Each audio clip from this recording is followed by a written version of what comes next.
इसके साथ साथ 2025 के जनवरी से लेकर अगस्त तक के जो कोई भी लेना चाहता है वो हमारे फोकल पर्सन से कांटेक्ट करके उनसे राब्ते में आके अपने आप को रजिस्टर करवा सकता है।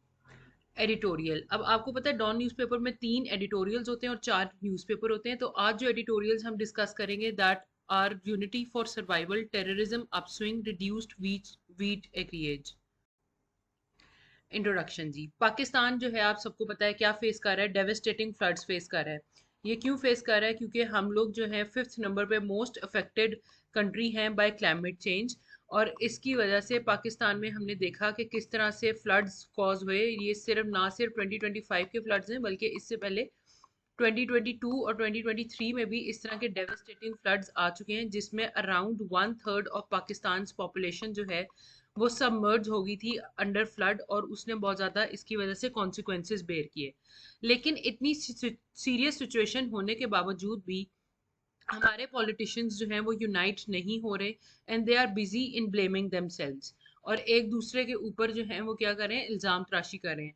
नेचुरल डिजास्टर्स ने उनको क्या किया है, इस पॉलिटिकल टर्न को बेसिकली उन्होंने एक मौका प्रोवाइड किया है कि जिसके ऊपर आके वो पॉलिटिक्स अपनी चमका सकें, बजाय इसके कि वो कोई कलेक्टिव एक्शन इसके ऊपर लें। देखें, जो भी महज़िब कौमें होती हैं वो जब भी कोई इस तरह की एक्टिविटी होती है, डिजास्टर होता है, तो वो क्या करती हैं, उस सारे पीरियड को यूज करती हैं, उस पर कलेक्टिव एक्शन लिया जाता है। लेकिन पाकिस्तान में this is not the case. Political disunity, अब फ्लड्स के दौरान क्या हुआ है, फ्लड्स में आपको पता है कि तमाम तर ही तकरीबन सूबे इम्पैक्टेड हैं, पर्टिकुलरली केपीके और बलोचिस्तान। और बाकी रीजन जिस तरह गिलगित बल्तिस्तान वगैरह हैं उनको भी बहुत ज़्यादा नुकसान पहुंचा है। अब हमारे पॉलिटिशियंस ने क्या किया है, they have not pursued unity, और वो इसके ऊपर भी लड़ रहे हैं, यानी क्वारल कर रहे हैं। उन्होंने इसको एज अ पॉलिटिकल जो है अपॉर्चुनिटी के तौर पे डील किया है कि जिस तरह जब केपीके में फ्लड्स आए थे तो पंजाब की गवर्नमेंट उन पर इल्ज़ाम लगा रही थी, और अब अगर पंजाब में फ्लड्स हैं तो जो अपोजिशन पार्टीज हैं वो उनको बुरा भला कह रहे हैं। अब इसमें रीसेंट अपडेट क्या आई कि एनडीएमए, अब एनडीएमए की एब्रीवेशन भी आप लोगों ने देखनी है, that is really important. NDMA stands for national disaster management authority. इन्होंने क्या किया जी, बायकॉट किया पीटीआई ने उसकी ब्रीफिंग को। अब ये क्यों किया? उन्होंने बेसिकली क्योंकि उनकी जो इतनी ज़्यादा डिफरेंसेस हैं गवर्नमेंट के ऊपर, तो ये एक ऐसा मौका था जिसके ऊपर कंसेंसस होना चाहिए था तमाम पॉलिटिकल पार्टीज का। लेकिन इसके ऊपर भी हमने कंसेंसस नहीं देखा। और मिनिस्टर्स ने क्या किया कि इसको एनडीएमए की मीटिंग को, क्योंकि पीटीआई के मेंबर्स ने उसको जो है बाइकआउट कर दिया था, तो मिनिस्टर्स ने इसको यूज़ किया फॉर पॉइंट स्कोरिंग, यानी उन्होंने स्पीचेस वगैरह की। पोलिटिसाइजेशन ऑफ कैलामिटीज, अब ये क्या प्रॉब्लम क्रिएट कर रहा है पाकिस्तान में कि आपके यहाँ पे जितने भी फ्लड्स वगैरह हैं, डिजास्टर्स हैं, इनको भी हमने पोलिटिसाइज कर दिया, यानी इन पे भी हम कोई मौका नहीं छोड़ते कि हम अपनी पॉलिटिक्स कर सकें। पीटीआई ने ब्लेम किया पंजाब फ्लड्स को on government, but KP also suffered. मतलब पीटीआई ने जब फ्लड्स वगैरह है तो सब सारा कुछ कहने शुरू कर दिया कि पंजाब गवर्नमेंट की इनएफिशिएंसी है। लेकिन हकीकत बात तो ये है कि केपीके में भी तो फ्लड्स आए हैं, वहाँ पे भी तो लैक ऑफ डिजास्टर मैनेजमेंट हमें देखने को मिली है। फिर क्या होता है जी, जो मिनिस्टर्स हैं या जितनी भी ब्रीफिंग्स वगैरह होती हैं वो या तो कोई फोटो सेशंस हैं, या तो उसमें मिनिस्टर्स अपने ही काम को बढ़ा चढ़ा के बता रहे हैं, और जो अपनी अपोजिंग पार्टीज हैं उनको जो है इस सारे में ब्लेम कर रहे हैं। तो इससे हमें क्या पता चलता है कि politicians have treated these disasters as an opportunity to for political point scoring. PTI ने सस्पेंड किए political activities in all flood affected areas. अब रियल कॉज ऑफ डिजास्टर, अब आप देखेंगे ये क्यों हो रहे हैं। ये बहुत इंपॉर्टेंट डिस्कशन है, और जितने भी अभी हमारे नेक्स्ट पेपर्स होने वाले हैं 2026 की attempt and upcoming attempt of PMS, इसके साथ साथ केपीके से जो बच्चे हमें देख रहे हैं और उनकी केपीके की पीएमएस की अटेम्प्ट है, तो ये जो आजकल हमारे फ्लड्स की इम्पैक्ट्स हैं, कॉन्सिक्वेंसेज हैं, ये सारी डिस्कशन बहुत ज़्यादा इंपॉर्टेंट है, तो इसको आपने खास ध्यान से सुनना है। अब इसमें कुछ हैं जी मैन मेड फैक्टर्स। एक तो बात है ना कि फ्लड एक नेचुरल डिजास्टर है अल्लाह की तरफ से, उसके बंदा क्या ही कर सकता है।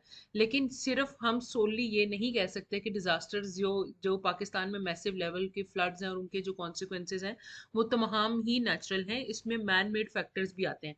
अब आपको पता है कि रिवर बेड्स के ऊपर आपने कंस्ट्रक्शन ऑफ होटल्स की। अब इसमें सबसे पर्टिनेंट केस किसका है, लक्सिस होटल का है। उसके ऊपर क्या होता है जी, एक फॉरेन वीलॉगर आते हैं, वो वीलॉग बनाते हैं और वो बताते हैं कि किस तरह से जो होटल के सराउंडिंग में एरिया था उसमें जो वाटर का कलर था that was different from the other side of the water, यानी कि जो रिवर बेड उसको लगता था उसके अंदर किस तरह से डिफरेंस था। तो बेसिकली होटल क्या कर रहा था कि वो अपना सारा सीवरेज उसमें डंप कर रहा था। तो इसलिए हमने देखा कि जब आप रिवर बैंक के ऊपर इस तरह के होटल की कंस्ट्रक्शन वगैरह करेंगे तो वो किस तरह से इन्वायरमेंट के साथ खेलते हैं या उसको चैलेंज करते हैं। फिर सेकेंडली हमने देखा फ्लड प्लेन्स पे, ऐसी एरियाज जहाँ पे फ्लड जो है उनके आने के चांसेस ज़्यादा हैं या उनके फ्लड प्लेन्स के करीब हैं, उधर सोसाइटीज़ हैं। अब इसमें लाहौर की पाक व्यू सोसाइटी है, आप सब ने उसकी इमेजेस वीडियोस वगैरह देखी होंगी और किस तरह की डेविस्टेशन उस सोसाइटी के अंदर कॉज हुई है। फिर क्या आ जाता है जी, वीक बिल्डिंग कोड इन्फोर्समेंट। अब तमाम तर जो कोड इन्फोर्समेंट्स हैं, जिस तरह लाहौर में एलडीए एग्जिस्ट करती है, फिर डिफरेंट सिटीज़ में उनकी अपनी डेवलपमेंट अथॉरिटीज़ हैं, उनके कुछ कोड्स होते हैं। कोड से क्या हो रहा है, लॉज होते हैं। वो क्या लॉज होते हैं कि उनके अंदर स्पेसिफिकली मेंशन किया जाता है कि किसी भी फ्लड प्लेन एरिया के अंदर कोई भी सोसाइटी डेवलप नहीं होगी। बट डिस्पाइट दैट फैक्ट जब उधर वो सोसाइटीज डेवलप की जाती हैं तो इसका क्या मतलब है कि उन कोड्स की, उन लॉज की इन्फोर्समेंट सही तरह से नहीं हो रही। फिर और फैक्टर्स क्या आ जाते हैं कि पाकिस्तान में डैम्स जो है नहीं बनाए जा रहे और इसको इग्नोर किया जा रहा है। और इवन डैम्स तो नहीं बन रहे लेकिन स्मॉल रिजर्वायर्स भी नहीं बनाए जा रहे। अब आप देखें कि पाकिस्तान एक वो कंट्री है जहाँ पे बहुत ये बात की जाती है कि हम वाटर स्कार्स कंट्री हैं, यानी ऐसी कंट्री है जो कि 2025 के बाद वाटर उसमें जो उसकी कमी है वो बहुत ज़्यादा हद तक बढ़ जाएगी। But on the other hand हम वही कंट्री हैं जिसमें पिछले 2-3 सालों के अंदर कंटिन्यूस फ्लड्स आ रहे हैं।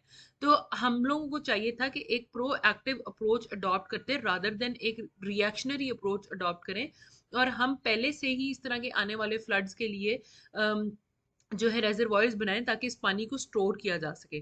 फिर क्या है जी, लास्टली पाकिस्तान में मॉनिटरिंग सिस्टम जो है वेदर का वो बहुत पुअर है, और इसमें सिर्फ 85 स्टेशन ही हैं पूरी कंट्री के लिए। इससे क्या होता है कि जब आप वेदर को सही तरह से मॉनिटर ही नहीं कर पा रहे होते तो आप अर्ली वार्निंग सिस्टम को जो है एक्टिवेट नहीं करते, और जब आप अर्ली वार्निंग सिस्टम को एक्टिवेट नहीं करते तो आप लोगों को सही तरीके से इवैक्यूएट नहीं करवा पाते। Lessons from the past, past भी हमारे हमें कुछ लेसन्स प्रोवाइड करता है। 2010 में फ्लड्स आए, पॉलिटिकल पार्टीज ने क्या किया उस टाइम पे हमें थोड़ा बहुत कंसेंसस नजर आया जब एक ऑल पार्टीज कॉन्फ्रेंस हेल्ड हुई और जिसमें डिस्कस की गई तमाम तर रिलीफ एफर्ट्स। अब ये कोई परफेक्ट चीज़ तो नहीं थी लेकिन फिर भी some sort of collective responsibility हमें उस एरा के अंदर नजर आती थी जो कि अब मिसिंग है। तो अब हमें करना क्या चाहिए, एक तो नंबर वन आप अपने डैम प्रोजेक्ट्स को कंप्लीट करें और बिल्ड करें स्मॉल रिजर्वायर्स को। Secondly the most important one is to strengthen the local governments for disaster response. जब तक आप लोकल गवर्नमेंट्स को स्ट्रेंथन नहीं करेंगे तब तक आप अपनी जो डिजास्टर का रिस्पॉन्स है उसको बेहतर नहीं कर पाएंगे। फिर क्या है जी, आप वो मैकेनिज्म इंप्रूव करें जिसके थ्रू आप वेदर की फोरकास्टिंग करेंगे। और फिर आपने क्या करना है, इंफ्रास्ट्रक्चर ऐसा डेवलप करना है जो कि वेदर रिजिलियंट हो, क्लाइमेट रिजिलियंट हो। यानी इस बात से क्या मुराद है, अब आप देखें कि आज जो रोड्स वगैरह टूटी हैं, बिल्डिंग्स वगैरह गिरी हैं, आप उनको दोबारा कंस्ट्रक्ट कर लें तो दोबारा ही वो कल को भी इसी तरह के किसी सिमिलर फ्लड की नज़र हो जाएंगी। तो आपने इन चीज़ों को अपनी पॉलिसी का पार्ट बनाना है और इस तरह की चीज़ें बनानी है जो कि इसके अगेंस्ट रिजिलियंस शो कर सकें। फिर क्या आ जाता है, इन्फोर्स करें जोनिंग लॉज। आप रिवर बेड्स के ऊपर बिल्डिंग्स बनाने से मना करें और इसके ऊपर स्ट्रिक्ट इन्फोर्समेंट करें। सिटी के ड्रेनेज सिस्टम को जो है इम्प्रूव करें। दैट ये क्यों इंपॉर्टेंट है, अब देखें पाकिस्तान में जो फ्लडिंग है उसकी भी वेरियस काइंड्स हैं। हमने देखा कि यहाँ पे अर्बन फ्लडिंग बहुत ज़्यादा है। अर्बन फ्लडिंग का क्या मतलब है, शहरों के अंदर फ्लडिंग है। जिस तरह कराची की एग्जांपल आप ले लें, आप रावलपिंडी की एग्जांपल ले लें, वो जो कर्नल साहब और उनकी एक बेटी जो है उनकी गाड़ी बह गई थी, तो वो क्यों बह गई थी, क्योंकि वहाँ पे अर्बन फ्लडिंग थी। लाहौर में हम देखते हैं ज़रा सी बारिश हो तो जगह जगह पानी खड़ा होता है, ये इसलिए क्योंकि आपकी कंट्री के अंदर ड्रेनेज सिस्टम अच्छा नहीं है। और फिर आपने क्या प्रोवाइड करनी है, social protection for displaced people. अब बहुत से ऐसे लोग हैं जो कि इन रीसेंट फ्लड्स की वजह से भी डिस्प्लेस हुए हैं, यानी उनको नकल मकानी करनी पड़ी है, वो अपनी घर बार अपने शहर छोड़ के आए हैं, तो उनके लिए सोशल प्रोटेक्शन के इंतजाम करने हैं। कंक्लूजन ये जी, climate change is making floods more frequent and intense. इस साल ही अगर हम देखें तो 3 मेजर फ्लड्स ने हिट किया है पाकिस्तान के 3 प्रोविंसेस को। डिजास्टर जो हैं वो हर किसी को इक्वली इम्पैक्ट करते हैं, वो किसी एक सूबे, एक पार्टी, एक अमीर या गरीब को इम्पैक्ट नहीं करते। तो उनका क्या होता है, इम्पैक्ट जो है वो रिगार्डलेस होता है of your party affiliation, your ethnicity और रेस। तो इसलिए पॉलिटिशियंस को क्या चाहिए कि इस पॉइंट को, इस एजेंडा को, इस अक्रेंस को, इस क्लैमिटी को अपने पॉइंट स्कोरिंग से बढ़कर देखें और इसके ऊपर यूनिटी शो करें क्यों? क्योंकि जब तक कलेक्टिव एक्शन नहीं होगा तब तक पाकिस्तान को इस तरह के रिपीटेड डिस्ट्रक्शन और डिजास्टर से सेव नहीं किया जा सकेगा। ओके, सो अब हमने सेकंड टॉपिक के ऊपर, और वो टॉपिक रिलेट करता है टेररिज्म से। टेररिज्म आपको पता है कि पाकिस्तान में दोबारा से ऑन सर्ज है। वो क्यों है? क्योंकि हमें पता है कि केपीके के और बलूचिस्तान के दोनों जो प्रोविंसेस हैं वो पर्टिकुलरली मोस्ट हिट हैं बाय द टेररिज्म। और रीसेंट फिगर्स क्या शो करते हैं कि कंट्री ने highest number of militant attacks जो है वो अभी तक फेस किए हैं। और ये पूरे 10 सालों का उन्होंने बताया कि 10 सालों में अब तक जो अटैक्स हैं वो सारे इस वक्त जो है कंट्री ने सबसे ज़्यादा फेस किए हैं। अब इसमें केपी और बलोचिस्तान मोस्ट अफेक्टेड रीजन्स हैं, लेकिन अभी भी अगर हम देखें तो इसके ऊपर जितनी सीरियसनेस शो होनी चाहिए थी वो नहीं हो रही, और यूनिटी इस मैटर में भी हमें जो है फार फ्रॉम बीइंग अचीव्ड लगती है या एलूसिव लगती है। करंट सिचुएशन और डेटा और ट्रेंड्स क्या है कि एक महीने में ही 143 अटैक्स हुए हैं, 194 people have been killed, 230 plus are injured. KP most affected region है, और ये क्यों है? क्योंकि टीटीपी की एक्टिविटीज वहां पे कैरी आउट हो रही है। सेकंड कौन आ जाता है जी? बलोचिस्तान। बलोचिस्तान मोस्ट अफेक्टेड है। वहां पे कौन से सेपरेटिस्ट एलिमेंट्स हैं? बीएलए। बीएलए क्या है जी? बलोच लिबरेशन आर्मी है, और सेपरेटिस्ट ग्रुप्स वहाँ एग्जिस्ट करते हैं जो कि क्या कहते हैं कि बलूचिस्तान को एक इंडिपेंडेंट प्रोविंस बना देना चाहिए।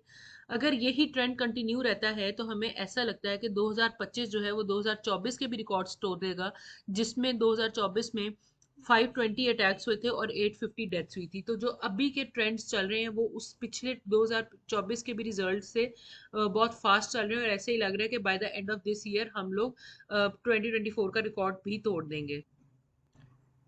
Public and political response.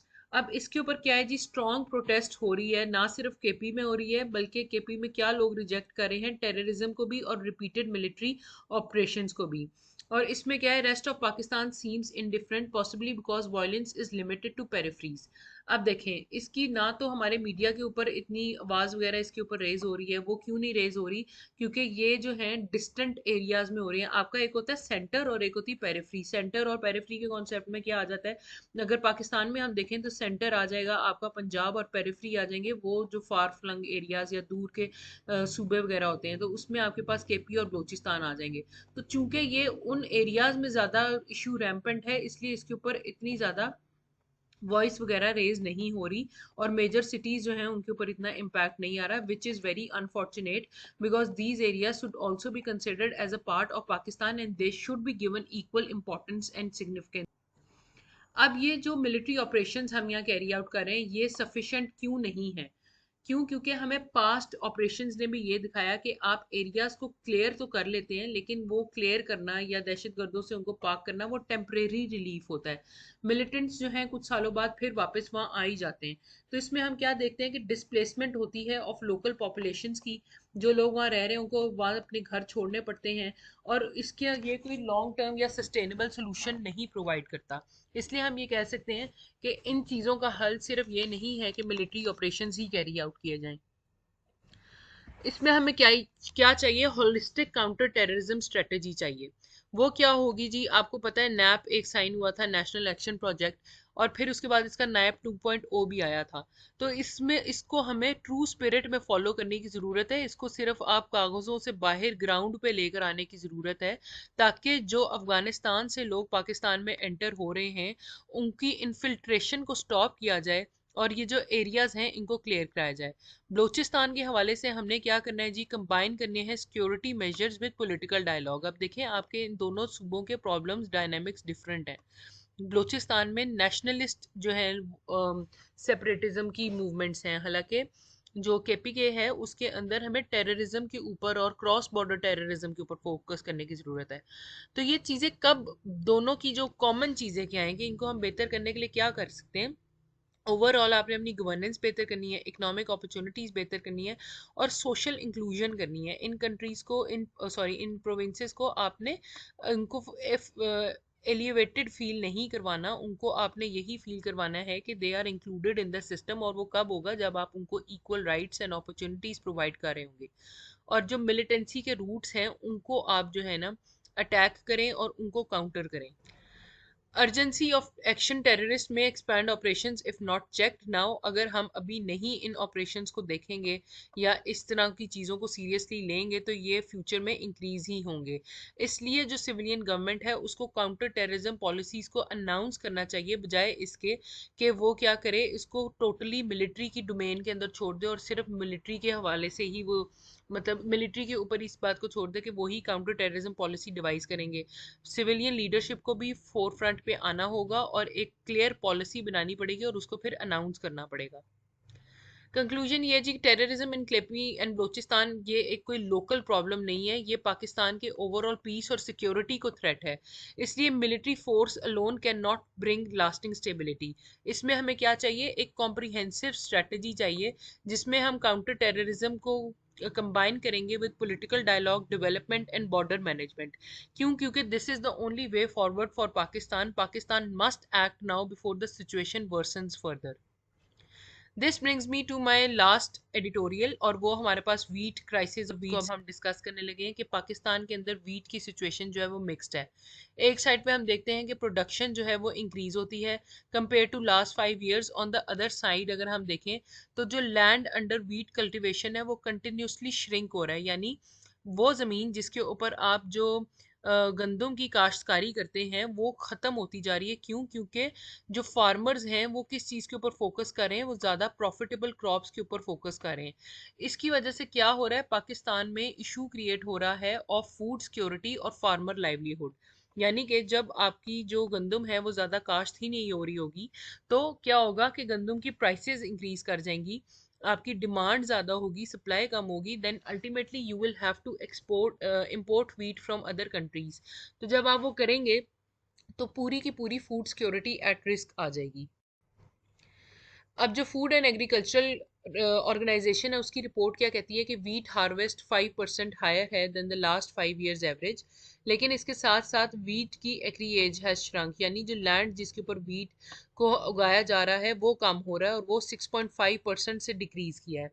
अब इसकी रीज़न क्या है कि जो फार्मर्स हैं उन्होंने क्या किया है, उसने वीट को स्विच कर लिया है, ऑल्टरनेट कर लिया है विद डिफरेंट बेटर ऑप्शंस। अब फार्मर्स ने वीट को छोड़ा क्यों है? क्योंकि गवर्नमेंट ने अबॉलिश कर दिया था मिनिमम सपोर्ट। अब आप सबको पता है कि ये जो सारी फूड रिलेटेड आइटम्स हैं इनके ऊपर गवर्नमेंट क्या प्रोवाइड करती है, सब्सिडी।